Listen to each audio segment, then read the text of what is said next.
He's just gonna like go up and flick it. Man, I love overpowered stuff. Doodles. Oh, the runes! Yeah, we all want to see him fight though. Hello fellow anime geeks and welcome to another first impression video in my 2021 winter series and another video on my personal quest to try absolutely every anime that I can. As usual, I'll be organizing my thoughts by answering these 4 questions, and today I'm talking about... I'm sorry guys, it's one of those sentence anime.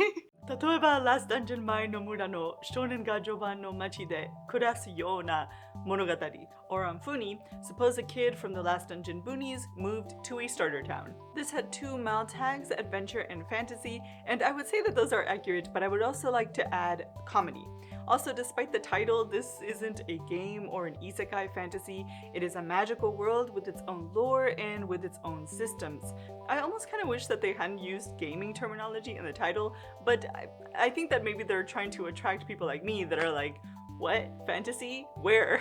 I don't know if this directly reminds me of anything because I don't know if I've watched very many overpowered fantasies where it's not an isekai or a game-like plotline or based on a game itself. Maybe Maou Gakuin, but I don't think Dan no Mura is anything like it. The writing seems better for one. I don't know if the light novel to anime adaptation process was just a bit more streamlined here. It's also really cute. The characters are very oversimplified, almost like if you were looking at an in-game avatar, kind of like in Shachibato. It's also really funny, like in Guruguru, and like Guruguru, I'm going to say that this is a fantasy adventure comedy, an overpowered fantasy adventure comedy. It doesn't seem like this plotline is going to be very slice of life like Hirowareta, because we've already set up a world problem that needs fixing in the storyline. And our protagonist has a very clear goal. He wants to join this military academy and become a valiant hero.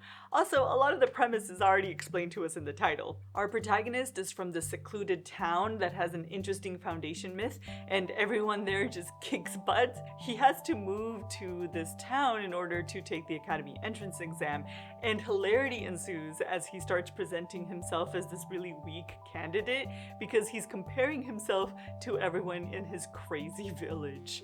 Also, though, he's shown up in this country during a kind of charged time, and he happens to show up on the doorstep of a person who's directly involved. As far as originality goes, this doesn't feel very original to me. It does borrow from a lot of these overplayed fantasy tropes, but I also don't think that it's taking itself too seriously. I find it sweet and hilarious. It's like fantasy light. Cute story, sweet characters, good comedy, simple world lore. So overall, is it worthwhile? I think so if you like light fantasy adventure. I personally also really like overpowered characters, and I found it funny. Fair warning, I also really like dad jokes. And on that note, I'll catch you in the next video.